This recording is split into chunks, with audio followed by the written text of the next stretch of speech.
encore bravo, bravo sur la reconquête du territoire au niveau du Mali. Nous avons vu qu'une opération entre les trois frontières du Mali et du Niger ont permis de neutraliser plusieurs terroristes et des éléments de l'AIGS dans le secteur de Tambacour, de Talama et de Manéka. Donc, nous disons vraiment bravo, bravo pour cette collaboration, pour cette union-là des trois frontières, toujours avec l'alliance de la force sahélienne. Nous disons chapeau, chapeau. Nous avons vu aussi, en plus de cela aussi, famille, que le même jour, les déjouements toujours des plans de l'amunissement où le ministre des Affaires aussi des étrangères a dénoncé par rapport à la sortie brusque de l'amunissement sans avertir les États, l'armée, pour qu'ils puissent prendre possession du camp. Mais heureusement, fort heureusement, au niveau de choses, comme on dit, à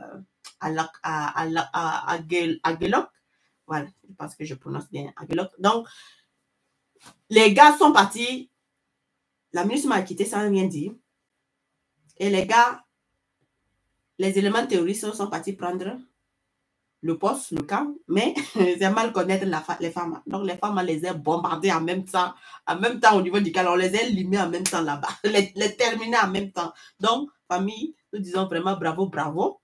Bravo, bravo. Et en plus de cela, nous voyons que 2 jours là, ils sont en train d'appeler à l'aide. Donc, c'est à l'indépendance du journal indépendant au niveau du Mali qui a publié, où il y a Bila Agé Chérif, coordinateur du CHP et PSD, qui lance un appel au secours dans le journal français de l'opinion. Nous manquons de munitions, de soutien financier et de logistique pour soigner nos blessés. Voilà, Bila, vous n'avez rien vu. Donc, ça fait que ça n'a pas été simple pour eux. Je vous ai dit, il faut rester déterminé et serein. Il ne faut même pas écouter les gens qui nous disent négocier, négocier. Et en plus de cela aussi, il y a une autre information que je voulais dire aux gens de ne même pas se laisser manipuler par ceux qui sont en train de dire que non, Ibrahim Traoré a voulu négocier avec les terroristes. Fausse information, il n'a rien négocié et il ne négociera rien. Voilà. Lorsque les éléments seront en force de faiblesse, là, c'est eux qui doivent négocier. Ce n'est pas nous, nous devons négocier. Combien de terroristes ont déposé les armes? Et alors dit seulement, famille. Donc, nous avons vu que la CMA veut tendre la main, veut accepter la main tendue de l'armée du gouvernement malien. La CMA veut revenir à la raison. La CMA dit, il accepte les conditions, il veut accepter les conditions de discuter avec la force malienne. Il accepte les conditions de la force malienne à revenir discuter avec eux et avoir des... et puis s'entendre. J'ai dit, hein, faut même pas que l'armée, faut même pas que le gouvernement va se laisser duper dans ce sens-là. Moi, on dit, il n'y a pas. Il n'y a pas. Ceux qui sont tués, les gens là, ils vont répondre de leurs actes. Ceux qui n'ont pas tué, il n'y a pas de souci. Mais si tu as tué là, tu vas répondre. Tous les membres du groupe qui ont tué là, ils ne peuvent pas rejoindre, hein, mon type. Donc, famille, nous avons vu que ce communiqué, voilà, que la CMA a eu à donner, voilà, qu'il voulait revenir pour pouvoir discuter avec, comment dire, le gouvernement. Voilà, donc nous disons en tout cas au gouvernement d'être vraiment, de faire très, très, très attention à ces éléments-là. Voilà, donc de ne pas se laisser duper et de rester focus. En plus de cela aussi, famille, j'avais oublié aussi de faire passer aussi l'autre information, mais bon, c'est pas grave. En fait, j'avais dit que j'allais faire passer au niveau du Burkina Faso concernant l'émissaire, l'envoyé du président au Bian Nguema. Voilà, donc parce que la dernière fois, on a dit qu'il a été reçu, mais malheureusement, on n'avait pas beaucoup d'informations sur ce qui a été dit, famille. Donc, on dit que le président de la transition, chef d'État, le capitaine Ibrahim Traoré, a reçu en audience le mercredi, en fin de matinée de Jean et Antoine Bibang Nchuma plutôt. j'espère que je prononce bien, ministre auprès de la présidence de la Guinée équatoriale chargé de la sécurité extérieure. Le ministre équato-guinéen est porté d'un message du président Teodoro Obiang Nguema Mbasogo de son homologue burkinabé, le capitaine Ibrahim Traoré. Le message a été principalement le message de solidarité, d'amitié, de coopération, de fraternité, indiqué le ministère guinéen. Selon Jean Emmanuel Nguema, la Guinée équatoriale a une excellente coopération avec le Burkina Faso. Cette coopération embrasse les domaines de l'agriculture, la diplomatie, la lutte contre les immigrations clandestines. Donc, Monsieur Chouchouma a rappelé qu'il existe également une forte communauté burkinabé bien intégrée dans cette terre d'accueil de la Guinée équatoriale. C'est ça, moi, j'ai dit, dans la vie, il faut savoir se respecter, te faire respecter, et puis tout le monde respecte ta communauté, tout le monde respecte là où les Burkinabés sont, de là où ils sont. Il a dit, non, il ne faut même pas que les gens vont nous laisser berner. Donc, en plus de cela aussi, famille, hein, je m'excuse, je reviens un tout petit peu sur le Burkina Faso, hein, avant de continuer sur le Mali. Donc, nous voyons aussi qu'il y a l'actionnariat aussi d'adhésion à l'actionnariat populaire pour la mise en place d'unités d'exploitation semi-mécanisées de l'or. Donc, n'hésitez pas, j'ai partagé cette affiche-là. Donc, n'hésitons pas aussi à continuer à soutenir cet entrepreneuriat. Et nous avons vu aussi qu'il y a aussi celui de la transformation, l'usine de transformation aussi de Tenkolgo qui sera aussi ouvert d'ici la famille aussi. Donc, c'était Tenkolgo, je vous ai dit que la dernière fois, c'était Tenkolgo et puis Bobo Djilasso. Donc, Bobo Djilasso a inauguré la dernière fois. Donc, c'est celui maintenant de Tenkolgo qui reste famille. Donc, n'hésitons pas, famille. Les actions communautaires sont bénéfiques pour pouvoir vraiment avoir nos propres projets et gérer nos propres projets. Donc, on revient, famille, sur le Mali. Alors, en plus de cela aussi, toujours encore sur cette histoire de sécurité, nous avons aussi reçu des informations qui nous révèlent aussi qu'il y a eu des présences clandestines des Américains au niveau du nord du Mali. Et c'est ce que nous, on aime dire toujours, on ne peut jamais faire confiance à la MINUSMA. La MINUSMA, ce sont des traîtres. La MINUSMA, c'est la délinquance. La MINUSMA, c'est pour ça qu'on dit toujours, la MINUSMA doit dégager. Aucun élément de la MINUSMA va rester au niveau du Mali. Parce que ces éléments-là, ce sont des éléments qui sont toujours, ils travaillent toujours avec des mercenaires. Comme on peut comprendre que 4 mercenaires américains peuvent se retrouver au sein de la MINUSMA sans que le gouvernement ne soit informé. Je dis, quand Dieu veut laisser des gens là, c'est comme ça se passe. Donc, ça veut dire qu'ils ont violé le territoire aussi du Mali. C'est eux qui sont en train de parler chaque fois de violation, mais eux-mêmes, ils sont en train de faire le tout de contraire. C'est ça, moi, je dis, hein. Le Mali même ne doit même pas écouter encore ces idiots-là. Il n'a qu'à forcer, il n'a qu'à faire les choses propres et puis nous, on est tranquille. S'ils ont pu dire moi au niveau de l'Israël, là, ils n'ont qu'à venir dire ici. Comment on peut comprendre quelqu'un qui se permet de déchirer devant toute l'Assemblée et puis il n'est même pas inquiété? Pour dire quoi? J'ai quelqu'un qui est là. Je n'ai rien à foutre de vous. Mamie, en tout cas, il faut que les Africains aussi commencent à dire on n'a rien à foutre avec vous. C'est notre Afrique. Nous faisons ce que nous désirons. Vous n'avez pas d'autre à nous donner. Et c'est ça, je dis, je répète. Il faut qu'à un moment donné, là, que l'Afrique là soit bien armée. Que l'autre GS là soit très bien armé des armes de poing comme pas possible. Comme ça, c'est nous, on va diriger. Nous, on va donner maintenant nos ordres là. Il n'y a pas quelqu'un qui va venir mettre sa main dans ce qui ne regarde pas. Parce que nous, on ne met pas notre main dans les États-Unis, on ne met pas notre main dans l'Union européenne, on ne met pas notre main en France, rien du tout. Pourquoi c'est eux qui doivent toujours avoir la main sur nous? Pour nous dire quoi? Nous sommes toujours des esclaves, ils nous dominent toujours, nous devons faire toujours ce qu'ils veulent. Non, il faut qu'à un moment donné, qu'on se respecte, famille. Et puis, ne laissons pas ces gens de personnes-là. Donc, en plus de cela aussi, famille, au niveau toujours du Mali, voilà, donc c'est ce que je disais au niveau du Mali, voilà, il y a Diop aussi qui a eu à parler concernant la CEDEAO où dit que aucun test de la CEDEAO ne prévoit la fermeture des frontières avec les États membres je mets en défi, voilà, où il disait qu'il mettait en défi quelqu'un qui a ce commentaire-là. Donc, ça veut dire que ce qu'ils sont en train de faire, la pression qu'ils sont en train de faire au niveau du Niger, là, n'a rien à voir dans les tests. Les tests, là, ne t'autorisent pas à pouvoir mettre en place la restriction de frontières. Donc, ils sont en train de prendre des mesures toujours dictées par l'Europe, famille. Donc, c'est ce que nous pouvons dire au niveau du Mali, et nous disons vraiment, alors, au concert aussi annulé du frère aussi Keïta, de force à détermination, donc ne te laisse pas abattre par certaines personnes toujours dans le volet impérialiste. Sois fort. Il y a le Burkina Faso, le Mali qui est là, hein, le Niger qui est là. Nous, on t'accueille avec les bras ouverts. Il y a la Guinée aussi qui est là.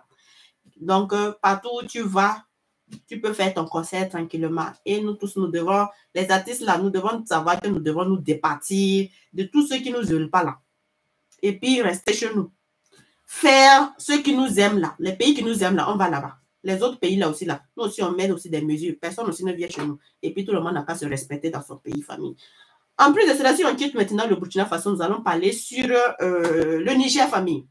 Alors, le Niger, au niveau du Niger, nous voyons que le départ, on va parler premièrement sur le départ de l'armée française. Nous avons vu que les départs de l'armée française sont en train de se poursuivre. Où ils ont déjà bougé à quelque part. Donc, nous disons vraiment à l'armée nigérienne de rester concentrée, de ne même pas perdre de vue ces éléments-là, parce que ces éléments-là, ce sont toujours des éléments satanico-démoniaques. Donc, nous avons vu au niveau du Mali, du Niger plutôt, famille, je m'excuse. Au niveau du Niger, les retraits au niveau de la ville de... une minute, famille. Je me retrouve un tout petit peu. Donc, on a vu au niveau des retraits, au niveau de Oulam. Et nous avons vu que la base de Oulam a été complètement vidée. Donc, il ne reste plus maintenant il ne restait que le Niamey et puis Aourou. Voilà. Donc, au niveau de Oulam, donc, ils ont déjà bougé. Donc, il ne restait plus maintenant qu'au niveau de cette zone-là, deux zones, Niamey et puis Aourou, pour que les militaires et choses françaises puissent se dégager au niveau du Niger, famille. En plus de cela aussi, famille, nous avons vu aussi que des sanctions...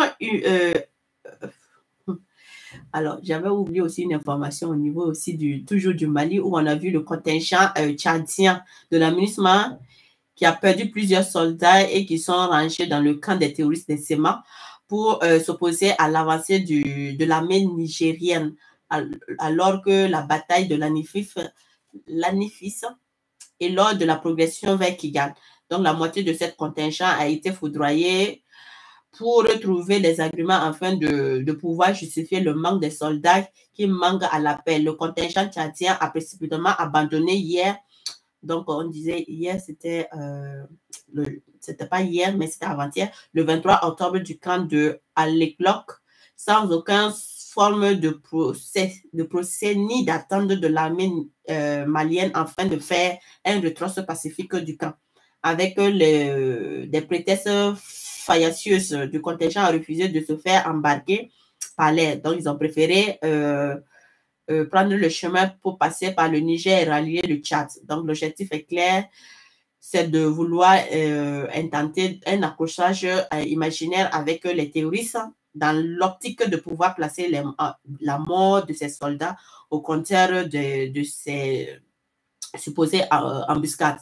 Donc, nous rappelons que le Tchad ne peut pas gober toutes ces histoires tendant vers à croire que le contingent tchadien de la MINUSMA aurait perdu une centaine de soldats dans une embuscade contre les terroristes. Donc, famille, toujours, hein, c'est pas simple. Donc, c'est ce qui se passe au niveau du Tchad. Le Tchad, il y avait le cargo du Tchad qui était venu pour chercher les Tchadiens.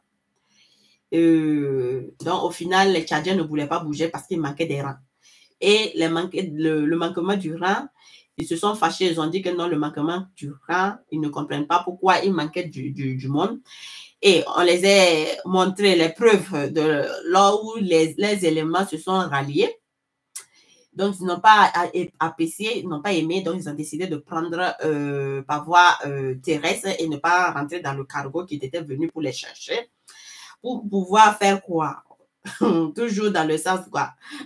Parce qu'ils vont tomber dans les embuscades, on va crier encore, dire que non, c'était c'est l'armée qui a fait ça, l'amusement, les terroristes qui ont fait ça, pour pouvoir vraiment encore chercher des problèmes pour pouvoir donner vraiment aux Africains, à l'amusement.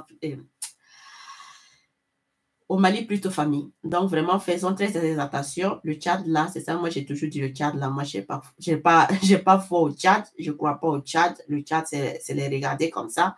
Parce que c'est pas simple, le Tchad. Famille. Donc, en plus de cela aussi, nous allons venir aussi sur, si nous quittons sur les contingents français, nous allons venir sur les sanctions famille. Alors, famille, nous avons vu qu'il y a des sanctions qui ont été toujours encore inhumaines envers le Niger. Nous avons vu que l'Union européenne encore a adopté des sanctions, alors qu'il y avait aussi les sanctions aussi de l'armée américaine qui avait adopté des sanctions envers le Niger, où il suspendait son aide alimentaire. Et en plus de cela, nous avons vu aussi que cette semaine encore, il y a eu des sanctions venant de l'Union européenne. Alors, l'Union européenne qui a décidé aussi de prendre des sanctions envers des individus et des identités. Donc, on a vu que l'Union européenne a adopté un cadre de sanctions contre les individus et les identités. Le Conseil de l'Union européenne a adopté le 23 octobre 2023 un cadre de mesures restrictives au lien pour la situation politique au niveau du Niger auprès des pushs du général Tchani. Ce cadre juridique permettrait ainsi à l'Union européenne de sanctionner des individus et des identités qui porteraient atteinte à la stabilité de la démocratie, à l'état de droit au Niger, mais aussi à ceux qui menaceraient la paix et la sécurité dans la région. L'objectif est de soutenir les efforts de la CEDEAO pour le retour à l'ordre constitutionnel normal. J'ai dit, vous allez tout le temps souffrir. Ça là, ça va vous faire tellement mal. L'ordre constitutionnel là, elle ne viendra pas. Vous pouvez donner toutes les sanctions que vous voulez. Petit à petit là, on va s'en sortir. On dit, il faut que les gens se comprennent. Il faut apprendre à supporter la pression. Il faut apprendre à supporter la douleur. Mais lorsque tu apprends à supporter, tu sors grandi.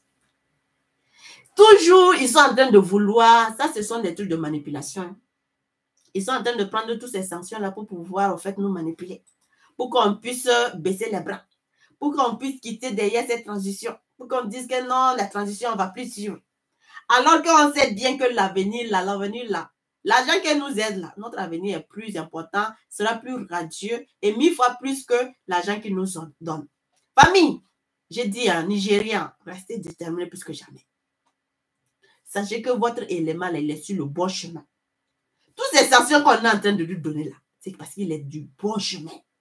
Ne l'abandonnez même pas une seule minute. Après, vous allez aimer. C'est pour ça que nous sommes en train de travailler pour notre monnaie. Parce que notre monnaie est notre souveraineté.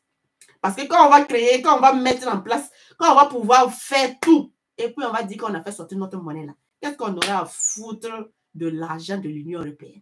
Qu'est-ce qu'on aura à foutre de l'argent des Américains? Famille, il ne faut même pas, on va nous laisser marmailler. Il ne faut même pas laisser, on va nous duper. Parce que notre monnaie, là, sera notre survie. Et en 3, on va faire le truc d'échange en 3. Ça veut dire que la monnaie, là, sera puissante.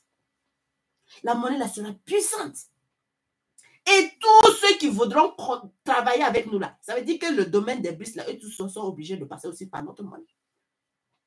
Donc, on n'aurait rien à foutre avec cette histoire de l'Union européenne ou bien des Américains. Même les Américains sont en train de tomber ici. Ils sont en train de tomber ici. À un moment donné, eux seront obligés de revenir s'achever vers nous et puis nous demander, ah, vraiment, il faut que vous nous revoyez. Nous, on veut revenir pour travailler. Ah, ce sont des idiots là qui nous avaient dit de suivre. Nous, on ne voulait pas suivre, mais ils nous ont amenés dans la même lancée. Attendez seulement de voir. Je vous ai dit de ne même pas baisser les bras. Ayons confiance en nous-mêmes et nous allons réussir, famille. En plus de cela, au niveau du Niger, si nous quittons le Niger, nous allons parler de la Côte d'Ivoire et nous allons terminer par le Gabon. Le Gabon, j'aime et je dis toujours, on apprécie. Alors, famille, au niveau du... Je m'excuse, hein. Qu'est-ce qui se passe ici là? Ah, je pensais que c'était branché. Donc, au niveau de la Côte d'Ivoire, famille, on dit que lorsque tu te moques de la cour de ton voisin qui prend feu et que tu regardes la cour de ton voisin qui prend feu et que tu ne veux pas aider à éteindre le feu, ne t'entends pas qu'un jour, que chez toi aussi, ça puisse brûler. Une minute, famille. Ne t'entends même pas un jour que ta cour, là, chez toi aussi, ça puisse brûler. Famille, en tout cas, la Côte d'Ivoire est en train de vivre des moments comme pas possible, famille. Avec le terrorisme aussi qui a commencé dans cette zone entre la frontière de la Côte d'Ivoire et la frontière du Ghana, les terroristes sont déjà rentrés. Les terroristes contrôlent déjà 2 zones. 2 zones au niveau de la Côte d'Ivoire. Ça fait même que hier, avant-hier, j'ai partagé une information où les gens sont venus commencer à critiquer, disant c'est fausse information. J'ai dit, oh, ceux qui sont des Ivoiriens, ceux qui savent les informations sur la Côte d'Ivoire, là. Et puis vous venez dire que non, l'information que j'ai partagée, c'est pas ça. Même le journal, là, votre télé l'a partagé l'information. Donc vous n'avez pas vu ça. Parce qu'aujourd'hui, famille, le peuple ivoirien est un peu traumatisé. Ils ne savent pas où ils vont aller avec cette histoire-là de terrorisme qui a commencé au niveau de la Côte d'Ivoire. Je vous ai dit, ne vous en faites pas. Comme chez nous, là, ils vont fuir, ils n'auront plus le Laos rangé, là. Même que vous ayez donné de l'argent à eux de ne pas vouloir attaquer la Côte d'Ivoire, vous allez les voir, ils vont venir chez vous et puis vous dire bonjour. Parce que les touristes sont toujours comme ça. Ne riez jamais. Ne vous moquez jamais de ce qui se passe de l'autre côté. Famille, en tout cas, c'est rentré. Ça fait que l'activiste Bravador a eu à publier où les policiers étaient obligés maintenant, à partir de 18h, là, tous les policiers fuient. Tous les policiers fuient maintenant. 18h, les policiers ne restent plus pour contrôler qui que ce soit. Hein. Tout le monde fuit à cause de l'insécurité. Tout le monde est traumatisé au niveau de la Côte d'Ivoire, famille. En tout cas, nous, on est en train de rentrer, de terminer avec cette histoire-là. Et quand on va terminer avec notre histoire-là, on reste tranquille. Vous allez pouvoir régler votre histoire-là avec les Bénin, le Ghana. Vous allez appeler la CEDEAO qui va venir et puis vous aider à pouvoir régler ce problème-là. En tout cas, nous, on aurait avancé, famille. En plus de cela, famille, toujours en Côte d'Ivoire, qu'on n'aime pas qu'on parle toujours de la Côte d'Ivoire. Alors qu'on va en parler. La situation catastrophique de manière satanico Bluetooth mode. Des choses, des Libanais encore, famille. Les Libanais, on dit que la Côte d'Ivoire ne vous appartient pas. Vous pensez toujours qu'on m'a... Donc, famille, on va écouter l'activiste là, vraiment, qui a dit tout. Il a dit tout. C'est un activiste connu au niveau de la Côte d'Ivoire. Un activiste qui a beaucoup suivi. Donc, ça fait même que, on dit frère, ça là, les 4 vérités comme ça là, Adon n'aime pas des... Oh, Adon n'aime pas, et puis tu es en Côte d'Ivoire là. Adon risque de couper quelque chose que tu ne vas pas aimer. Hein? Donc, famille, on va écouter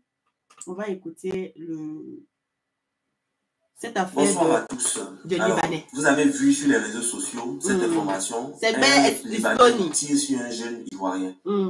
Alors, quand on dit un Libanais tire sur un jeune Ivoirien, ne pensez pas que c'est faire de la xénophobie ou, je ne sais pas, animer la haine dans le cœur. C'est ce qu'il est, c'est un Libanais. Donc, on va le dire.